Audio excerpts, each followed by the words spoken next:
Exprimer tout le plaisir que j'ai d'être là aux côtés de mon cher collègue et ami, le Dr Babo Amadouba, directeur général du 3FPT, mais également de M. Ba, président du comité d'organisation et du consultant formateur. Mais peut-être avant cela, réitérer mes salutations à tous nos frères africains qui ont fait le déplacement ici à Dakar pour suivre cette formation dans le cadre du RAFPRO. Dramé tout à l'heure, vous nous souhaitez la bienvenue à Babo et à moi, mais je pense que c'est à nous de souhaiter la bienvenue donc, à ces frères africains donc, qui sont chez nous au pays de la Teranga.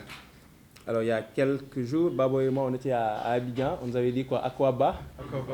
Alors nous aussi on va dire quoi, Dalen Djam au Sénégal, hein, à Bissimilay, à nos amis maliens, burkinabés et autres qui parlent Djoula et Bambara.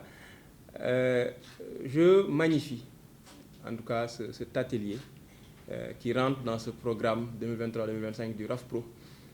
On dit que charité bien ordonnée commence par soi-même. Je pense que c'est ce que le RAFPRO fait. Nos structures doivent jouer un rôle extrêmement important dans nos différents pays. Le développement est une affaire de compétences, vous avez dit. Donc le capital humain est au cœur des réponses que nous devons apporter à nos différents défis. Le RAFPRO l'a compris. Nos structures doivent se charger de former une masse critique de personnes devant porter nos économies. Pour être efficace dans cette mission-là, il faut que nos collaborateurs, à nous aussi, soient à la hauteur. C'est pourquoi ces différentes sessions sont extrêmement importantes. Il y a quelques jours, on avait, comme vos différentes structures, des éléments qui sont allés, je pense, en Côte d'Ivoire pour se former sur tout ce qui touche aux études sur le marché du travail. La semaine passée, ils étaient à Bamako, chez moi, pour se former sur tout ce qui touche la communication. Actuellement, au moins-même, nous sommes à Dakar, à Cotonou, je pense qu'il y a une session de formation qui se tient également sur la gestion budgétaire. Tout ceci pour dire que l'ensemble des postes de responsabilité, l'ensemble des chaînes dans nos structures sont prises en compte par le RAFPRO. Donc pour cette raison, Monsieur le secrétaire adjoint, nous félicitons l'organisation et à travers votre personne, nous félicitons tout le comité exécutif. Nous venons de Diamniadio. Comme M. le consultant l'a dit, où ce jour, le président de la République présentait la vision 2050 qui jette un regard prospectif sur ce que nous souhaitons faire du Sénégal. Ce n'est pas une nouveauté parce qu'on a entendu le président de la République le dire plusieurs fois, mais on a vu toute l'importance, le général pourra le confirmer, qui est accordée à la formation professionnelle. Le Sénégal a une grande ambition, comme nous, tous nos pays, parce que nous sommes une communauté, nous avons une ambition commune de développement. Et c'est ensemble qu'on le fera en Afrique de l'Ouest et en Afrique de manière générale. Et dans cette vision, dans cette grande ambition, la formation professionnelle est l'élément transversal qui autorise toutes les possibilités. Il faut que les jeunes Africains soient formés pour porter nos économies.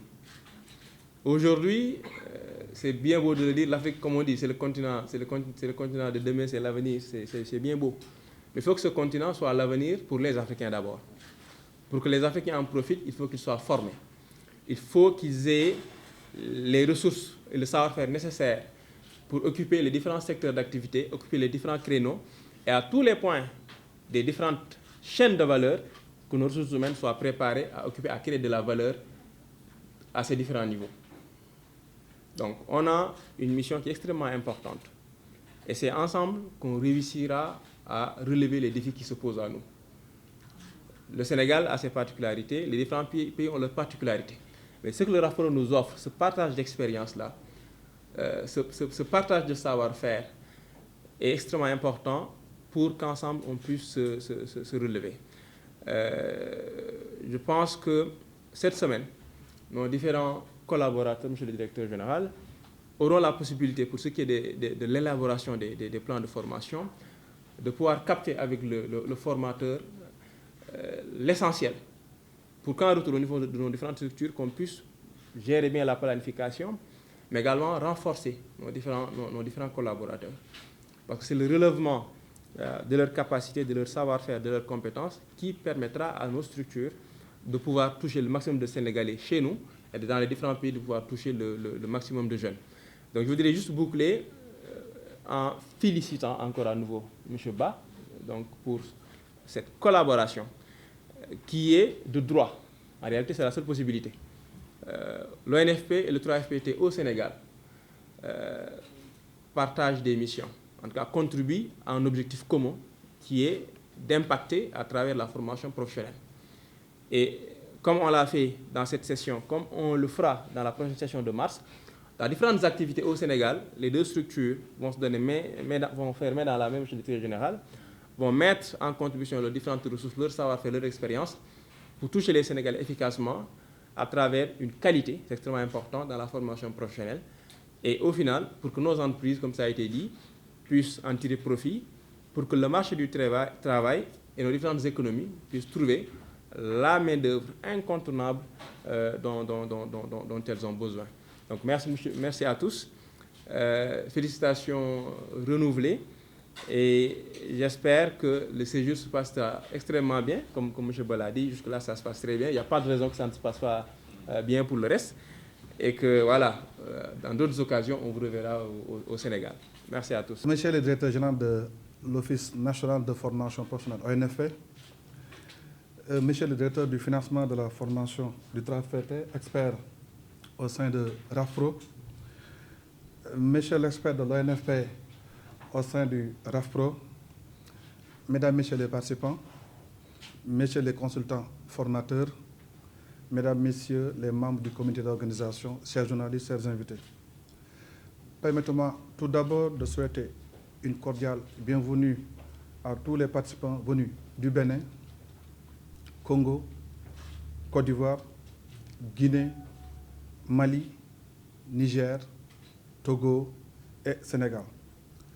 Je me réjouis de prendre part cet après-midi à cette cérémonie de démarrage de la formation sur les techniques d'élaboration d'un plan de formation qui entre dans le cadre de la mise en œuvre des activités de formation pour l'année 2024 du réseau africain des institutions et fonds de formation professionnelle.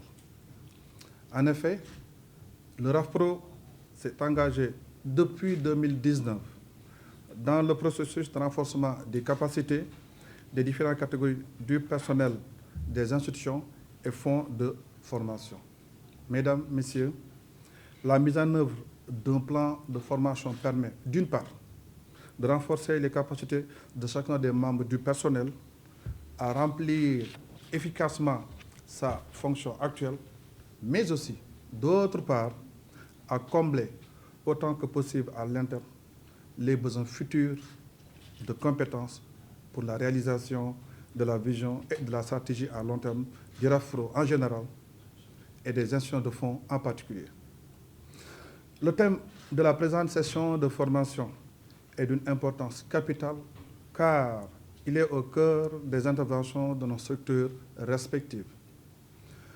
En effet, le plan de formation du personnel est un outil stratégique qui aide l'entreprise à cerner ses nouveaux besoins en compétences, les talents à recruter, mais aussi ce dont elle dispose en interne et qui nécessite un complément de formation.